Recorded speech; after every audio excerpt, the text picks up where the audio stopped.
You know what it is, man. Cash Gordon to Rap Jordan. Bust when her eyes to see me. You know what it is, Cash Gordon to Rap Jordan. Bust when her eyes to see me coming, never running. But you know what we gonna do? We gonna turn it up a notch and chop it up. I am OG. Turn me up. We be going over time. We be going over time. What them haters are saying. Tell me what you want. We be going over time. They gon' make me ride on this one, nigga. We be going over time. Get 'em. We be going over time. We be going over time. Take it. Hey, tell me what you want. We be going over time. Tell me what you want. Take it. We be going over time. Y'all gon' make me come out. Chop it up. Ready or not, cash blow up your spot. Smitty and Fronto should have prepared for this war, but they not. A living legend with the pen, don't from beginning to end. What's going on, y'all? You know who it is and what it is. It's another episode of the Chop It Up podcast, and we are doing the artist series right now, so check out who I got today. We got my man Cash Gordon in the building. Not Flash Gordon, Cash Gordon. Say the name right when you say it, man. You know what I mean? So, just to start off with, you gotta tell them what you go by. I go by Cash Gordon to Rap Jordan because I'm the greatest thing to ever lace up these shoes, bruh. Period and point blank. That's why it's tattooed on my arm. You feel me? Like, I've been doing this for way over 20 years, bruh. Music is my thing, so yeah. So tell us a little bit about your background, like musically. So like, how did you get into like rap battle and just the art of being an artist? Well, I got into music basically because my whole family does music. I ain't the one to name drop. Shout out Vitamin D though. Yeah. But my whole family does music. So for me, I wanted to do something different because all of my family members, you know, they did music and played instruments and stuff like that. So I wanted to be off of, you know, from what they do. So I was a poet first. And I thought that doing poetry was a way to get women. So because I thought poetry was a way to get women, that's what I did. And then I found out R&B and all that rap hit. And the very first song I ever heard that really got to me was Heavy D's You Ain't Heard Nothing Yet. When I heard that, I was like, oh my God. So that's how I got into music, man. Man, okay. So you, so right before the start of the show, you was giving a little bit of background, like how long your family had been in the music game. So like, give us a little bit of history on that, because I'm new to Cash Gordon. Okay. So don't worry, by the end of this episode, you'll know who I am. Don't worry. I'm with it. So yeah, so just give us a little bit of history about like. Like I said, Vitamin D is one of my first cousins, man. And you know, Vitamin D's been a producer in Washington for a long time, but his dad played bass guitar for Tina Marie. Oh, okay. So my whole family, like my mom played the piano. My dad's been a drummer here for well over 25 years. All of my aunts and my uncles, they all played instruments or sang. So for me, music has been something that a Brown has been able to do. You gotta, if your last name is Brown, and all you Browns have to know what I'm talking about. If your last name is Brown, you do music. So for me, watching them perform and, you know, go out on tour and stuff like that, I was just like, man, that's what I want to do. You know what I'm saying? But I didn't think that I could sing, because believe me, you do not want to hear Cash Gordon the singer. Okay. So being that your family like grew up in music, like how did you make the transition from like working with drummers and like bass guitars, like live instrumentation, to the hip hop scene? Like how did that transition?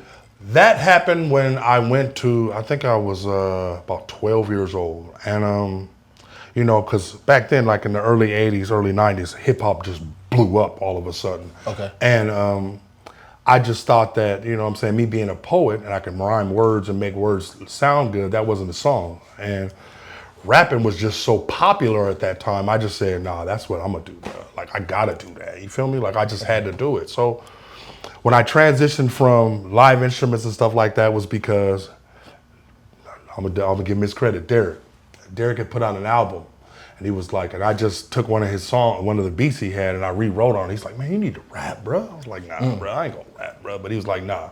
So he kept making me rap, and then, you know, but we're gonna get to the battle rap part of that afterward, because that's a whole different animal, you feel me? Like, battle rap is way different, but rapping to me is just like, it's second nature, because my whole family been doing music for well over 35 years, so it was just easy for me. Okay. So did like when you were saying like they were touring, so did you go on tour? Like, did you start doing performances? I was just a little kid. I was just like, I think my uncle made us write a song, You know what I mean? He made us write a song. It was called Only Once Is Enough. Rest in peace, my Uncle Frank. They called him Captain Saver Show. But my Uncle Frank was like, you know, you guys are young. I'm going to make you do it. Like, he made us write songs. And the first rap I ever wrote was to this song, Only Once Is Enough. And basically, it was about 3 children who were living in the ghetto, pretty much, and what they go through in the ghetto. One of my little cousins talked about, you know, him selling dope. And one of my little cousins talked about how, you know, gang members were always following him to school. And me, I talked about getting my heart broke the first time. So it was just easy when you have that type of pressure on you every day. Every day, my uncle's like, nah, you gonna sing, you gonna, and my uncle's favorite saying, if you stay ready, you ain't got to get ready. So up until, you know, I got grown, he would just call me on stage when they performed. Like, it didn't matter where we was at. Andre, get up here. And that's how I got into doing that. Okay. Well, so like, what was your like standout moment, like whether rap battle or just like performance wise, like did you have that one show that just like always stands out for you, like you just remember? Oh yeah, I'll never forget that.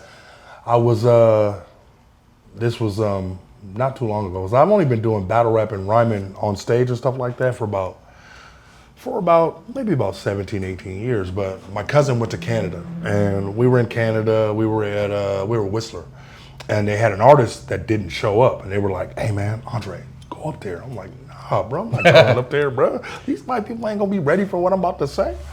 And I went up there and I killed it. I ain't gonna lie to you. They gave us a room at the in the hotel. They said, "Nah, you guys gotta stay for a few days. Nah, you guys, we're gonna pay you." I was like, "Say what now? You gonna pay me to do something I like to do?" And that was it. Once I got that first check, I was like, "This is it." Now, you said that was in Whistler. Mm-hmm. Okay. Yeah, it's interesting because Whistler has a very unique crowd that goes there. Right. So the ability, first off, if you've never performed at Whistler, y'all don't know what y'all missing. Yeah. Like it's different, especially if you're good. Yeah. Now, if you good and you a Whistler, listen. Yeah. They bring you back. They bring you back. Listen, and if you ain't, they gonna let you know you ain't. Like, you guys gotta understand that. But yeah, to put it into perspective, like artists that have performed in Whistler or Blackcomb, for the Canadians who watch the show, people like Jay-Z have performed there. So we're not talking just like the average Joe Schmo just running around the scene. Like, we're talking like iconic artists come through there when their performances. So. Yeah, the same stage I rocked, Jay-Z rocked. Yeah, and that's what they told me. I was like, wow, Jay-Z rocked this stage? I was like, wow. Mm-hmm. Yeah, no doubt. So you kind of told us about your performances and all of that. Yeah. So talk to us about like the transition to like rap battle, because like I've been waiting for you to switch this one. So rap battling, for those who don't know, is a very different style of rap. Like, I'll be honest, I'm not a rap battler. That's just not my style. So tell us like first off, okay, give it, like, for those who like rap battle but don't understand it, tell us like what the difference is first, and then tell us about like how you transition from like the performing arts into the rap battle. Because honestly, we've all played the dozens. Everybody's played the dozens. So rapping is just rhyming over a beat and you know making sure that it's structured correctly and that it fits in what you're talking about. Battle rap is a different animal because it's about the person that's standing in front of you. So for me, I was always good at talking shit. I ain't gonna lie to you. That's just what I do. I've been talking shit since I was a kid. But my cousin used to force me to basically sit in a room like this, just like we're in a room right now, and rap about everything I seen in the room. So that was the transition to battle rap. And what made me solidify myself in battle rap was, before podcasting and all of that, there was never no outlet for battle rap. It was just like, okay, you from this neighborhood and I'm from this neighborhood, and you think you're the better rapper, then we'll meet on the corner and we'll go ahead and we'll handle it. So that's what it was. So in my neighborhood, I had already beat everybody in my neighborhood. I had already won all of that. Everybody's like, hey man, they got this rap battle thing going down, man. You should go enter it. So I entered this contest where, the contest was just like, it was a tournament and I won. I didn't lose. So because I didn't lose, everybody was like, nah, we're going to get you in this battle rap thing. So I've always been able to See, that's the good thing. Freestyling that's what makes a good battle rap. People don't believe this. Writing is anybody can write or rhyme, but to be able to look at your partner and your partner to say the opponent to say something, you flip what he says around on him right then and there. That's what makes you a great battle rapper. I dig it. So, as far as like going into like rap battle, like, is there like a certain structure like in order to get into the leagues, or is it like? That is an amazing question, and I can explain that the best ways like this. Before, we had podcasts and stuff like that, it was very difficult because you pretty much had to be invited to be in an event. You know what I mean? But now, shout out Sky Tier for real, but that's my home league. But I had been watching it on Facebook constantly over and over again. I'm hearing all these people talk about, I'm the greatest rapper to ever do it. And me, I just always been that person where, like, if you tell me that you're a dentist and you're the best dentist in the world and I do dentistry, I'm going to have to show you ain't the best dentist in the world. I'm going to come in and I'm going to show you that you're not better than me. So to be a battle rapper and to get into the leagues, it's not that hard now, but back in the days, your reputation had to be the way you got in. So, I got into Sky Tier because a friend of mine was like, hey man, come to my battle, man. Just show up to my battle, man. I was like, cool. And then I'm kind of standing on the background. I'm looking like, man, I could do this, man. This ain't hard, bro. This ain't hard. So I'm over there standing watching them because one thing that I've always noticed about battle rap, and the one thing that I brought to battle rap differently is I do my research. I do my research. Like, I'm not going to just go in there. No, I'm going to find out if you cheated on your baby's mama, or if you went down a wrong road and you got arrested for drunk driving. I'm gonna find all of that out. So that's what people don't understand really about battle rap that I noticed is that they weren't doing the research. They weren't taking it as seriously, because I look at battle rap like a football player looks at sports. You got to train, you got to practice, you got to watch game tape, you got to watch who you're going to go up against, and that's the one thing that I thought that I brought to battle rap differently than everybody else. Okay, I feel you on that. Yeah. So, I've always wondered about like leagues and stuff that I've seen. At what point did rap battling become like about the person? Because like, how do I explain it? Before, like, at least the shows that I used to watch, it was really more like, like they would give them a topic and then it was like whoever went hard on that topic. Right. Whereas like now the rap battles, at least that I've seen as of recently, it was more about the other person. Right. What transpired there? What made that change? Like, was it just over time, just the evolution of it, or? Yeah. Pretty much you answered your own question, but let me explain that fully though. Basically, it's easy for me to say, that team's better than that team. But if I can say, oh yeah, I know that I could destroy his whole team. You know what I mean? I could destroy his whole team. So they switched it over to make it more about the person, so that the audience could feel more involved in it, because people, and not to mention this right here, cameras, podcasting, all of that's the reason what changed it really, because there was an audience. There wasn't just 6 or 7 people standing in the room. You could do a battle with just you and me standing here, and then 50,000 people will see it. So it just made it easier for them to understand what they were talking about, pretty much. Because if I know you personally, you know what I'm saying, and this person knows you personally, and they know you cheated on your girlfriend 2 weeks ago, and right. So it makes it easier for them to go, okay, I know him, and I know that he's soft. I know he can't fight. And if I say, oh, you can't fight, you got beat up last night, and it's like, oh, you know what I mean? So it makes it easier for people to understand, because having a topic is easy. I can rap about football, baseball, basketball, but if I know for a fact that your girlfriend got one leg and she hobbled down the street, then I'm gonna bring that up, bro. You know what I'm saying? That's what I do. You know what I mean? Yeah. Yeah, but that was the way it elevated. It's just, it gave the audience something to pay attention to. It didn't have to be like, what is he talking about? You know what I mean? It just made it easier. It made the game easier to understand, if I can answer that. Okay, that I can relate to that.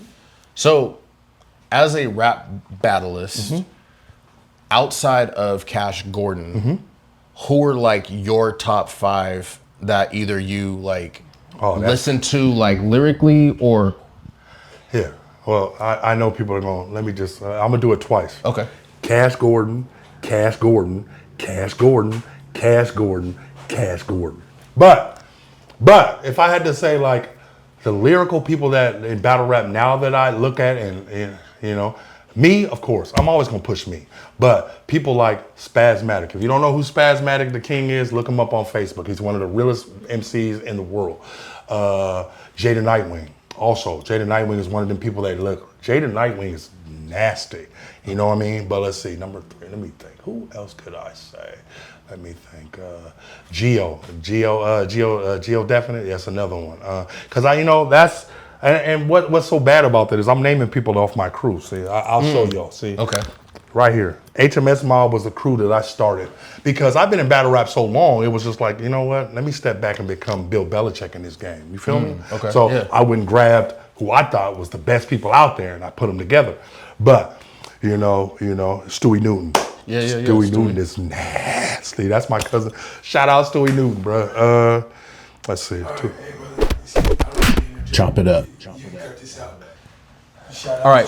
So right before the break, you were saying Stewie Newton. Listen, Stewie Newton, I didn't find out me and Stewie were related until later on, but he was one of the people that I watched lyrically, you know what I'm saying? And then, like, if I had to go above that, Charlie Clips. Okay. Charlie Clips is my idol for the simple fact is Charlie Clips does the essence of what battle rap is. He freestyles a lot, you know what I mean? Like, he still controls the essence of the room.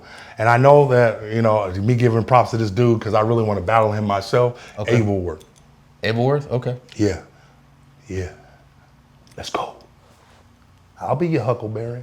But yeah, A-Ward's one of them people that I've always looked at lyrically because again, freestyle, off the top of the dome, that's hard. That is difficult. And that's what people don't understand. Like it's easy to go 6 weeks and write a rhyme and okay, he did this, okay, do that. But to flip it right there, and he said, if somebody says like, if you said, oh yeah, I'm not from Seattle, I'm from New York. And then I flip that around right then and there. Yeah. Like, yeah, you know what I'm saying? That's what, it's just, the essence of the people that I named are all people that at the drop of a dime, if you say something, they're going to flip it around on you. And that's where I come from. I come from that freestyle essence, not the writing it down and talking about it 7 or 8 weeks later. Mm-hmm. Yeah, I can relate to that too. I will say, I live vicariously through you because I am not a battle rapper. I promise you this. My next battle, and we're going to get to that at the end. We're going to get to that at the end. But my next battle, I'm going to make sure they know who you are, bro. You know what I'm saying? I'm going to add a bar of all of that. So I got you. But yeah, battle rapping to me has always been the essence of freestyling because that's why I wear the crown. You know what I'm saying? I've been the freestyle king of Washington for well over a decade. Yeah, I beat all the best freestyle rappers out here. I don't want to drop their names, Mafia. But yeah. Remember, you had to bust out the written. Don't make me talk about you, boy. Okay. But yeah. Hey man, okay, man. Look, this is what we here for, man. This is what we here for. We're here to chop it up, right? So okay, we gonna chop it up. So on a different note, because I know you said you want to come back and talk about your upcoming. we gonna wait. So the name Jordan has a different prestige in your family.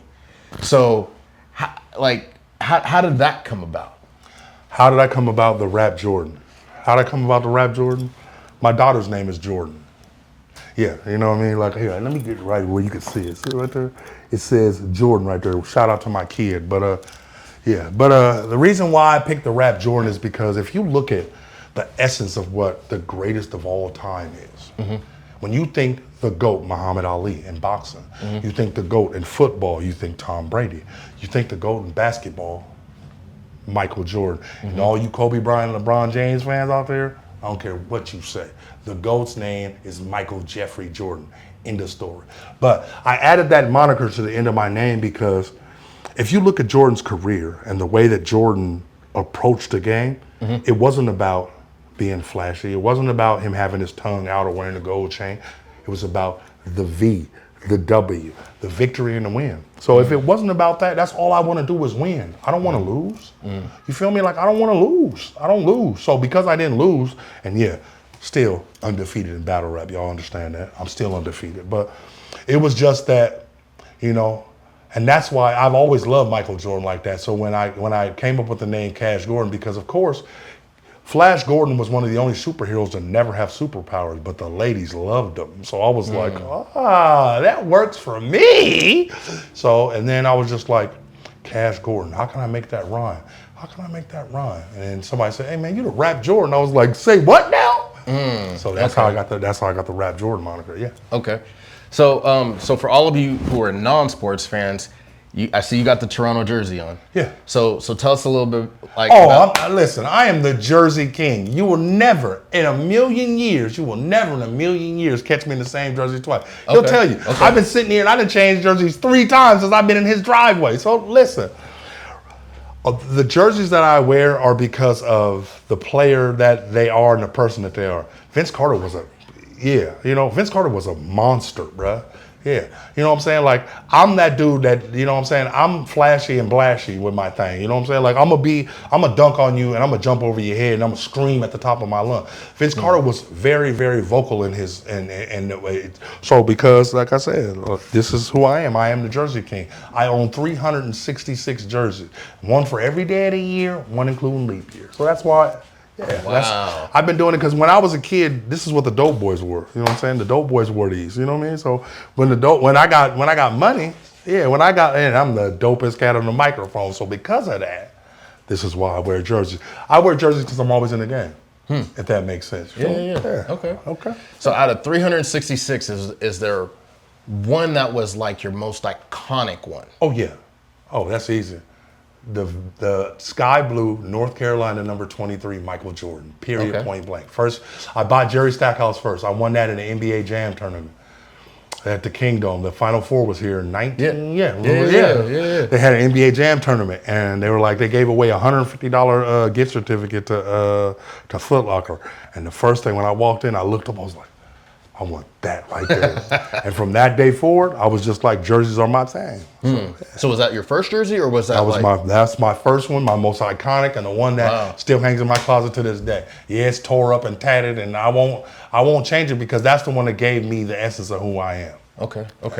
So out of curiosity, was that the Nike jersey, or was it the Jordan? It was the Nike. It was the Nike. Okay. No doubt. Oh yeah. And like I said, my son's name is Michael Air, all one word, Michaelaire. My daughter's name is Jordan.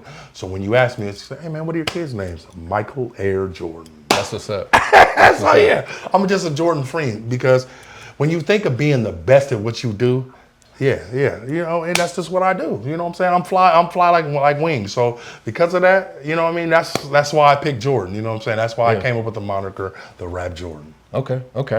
All right, so take us back 2 steps. Okay. I know you got a show coming up in September. Let's go. Look, now see, I waited to because I'm watching the clock, you know what I'm saying? Because I wanted to make sure that y'all understand. City boy, come out and play. I'm coming for you, bruh. I'm coming for you. I already beat you 3 times. Now, let me tell you the little backstory about that. So, like I said, I've had this title, verbal warning forever, you know what I'm saying? Verbal warning forever, but She Ready Entertainment is, shout out to Queen, you know what I'm saying? I can't forget Treasure in the building, but she was like, Andre, I know you're one of the best rappers out here, you know what I'm saying? I'm doing this tournament, why don't you come and get in this tournament? And I was like, cool, so that's what I did. So I was at the Contour. So we're down there, and because I had won, you know what I'm saying, I didn't have to face a lot of people in the first preliminary round. But everybody knows who Skunt Dun is. Everybody knows who Mafia is. Everybody knows who he is. Everybody, and according to everybody in the city, Mafia was the best freestyle rapper in the town. So, he walks in and he goes, "Hey man, he said, I said, so, don't take your jacket off because you ain't gonna be here long." But like I said, I do my research. Now, what people don't know about that battle is he dated my baby's mother before I did. So because he dated I called her on the phone. I was like, yo, I need to know everything. Not anything, but everything. And of course, she told me everything. What he did wrong, what he did, and all that. And so, it got to the point to where, You know, when they stopped it, you know, shout out RC, my guy RC. RC was like, they asked RC straight up, they're like, RC, who won, bro? RC's like, Cash Gordon. He had to go pull out some written, bro. Cash Gordon won. So from that point, you know what I'm saying, you know, City Boy just felt like because he wasn't here that he deserved a shot. So he came back, you know what I'm saying? She set up a whole, again, shout out Verbal Warning Entertainment. She came up and was like, yo, I'll give you an opportunity to battle Cash Gordon. In fact, I'll give you a whole event. And I smoked his boots, bro. Listen to me. When I tell you I beat him so bad, he became a chef. He retired from doing rap music. That's why he cooking. That's why City Boy's pots be popping now, because I made you retire. So, you know, so he came back. Fast forward to about 6 or 7 weeks ago. You know, he was in California. He was in California. You know, he's at the BET Awards. He's popping his shit. He's like, yeah, I'm the man and that. So he calls me on the phone. He's like, I want to talk to the king. Excuse me? You want to talk to who? He gets on the phone. Yeah, you cheated me. You didn't beat me. And so listen, just like you podcast, you DJ, you got your hands in a lot of stuff, but you know you're gonna be the best at whatever you do when you do it. You're not gonna let nobody come in here and tell you that your podcast ain't the one. You know, I seen it in the vehicles, bro. Like I seen it. Like you like the best of the best. You feel me? So why, if you gonna let some peon, you know what I'm saying, come in here and tell you that you can't do what you do? And then the cool part about it was, this is like the Special Olympics versus the Dream Team, bro.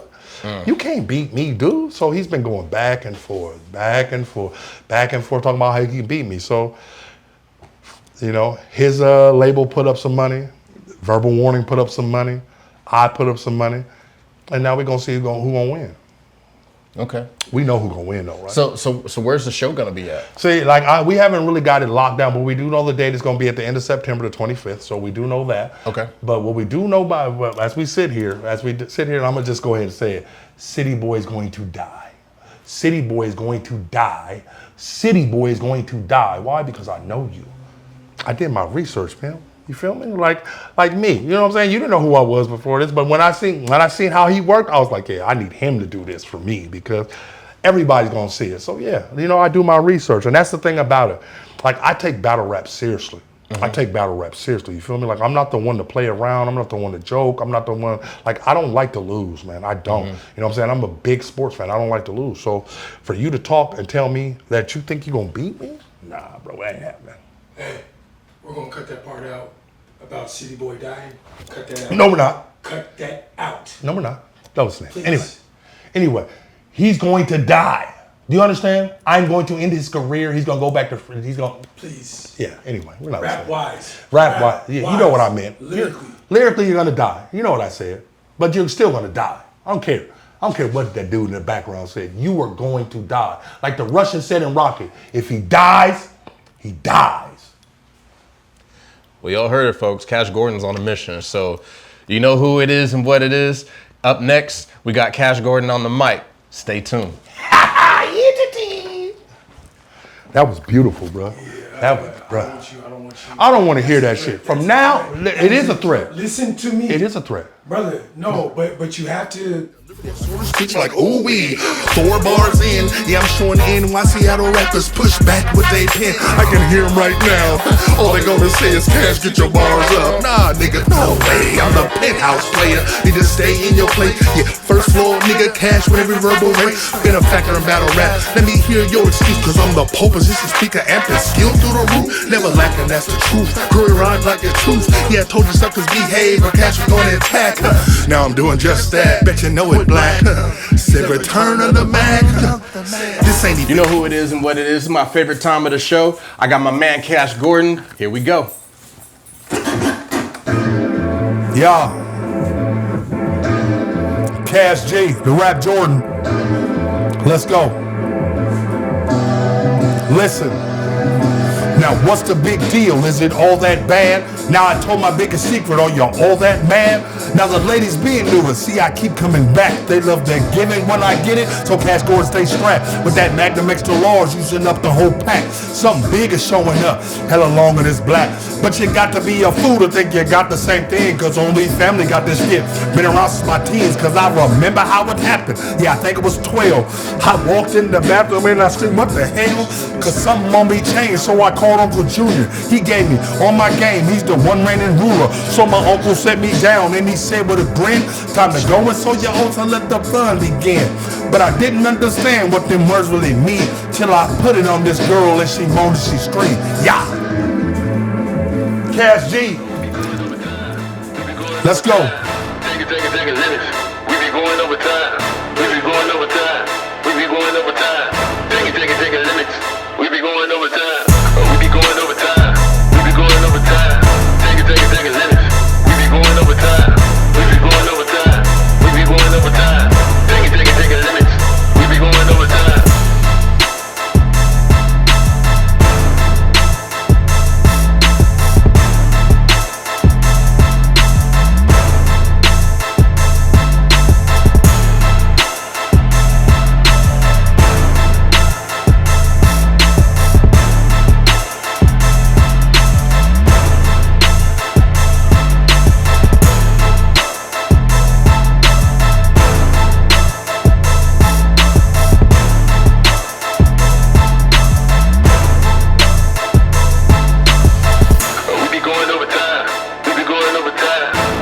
Take it, limits.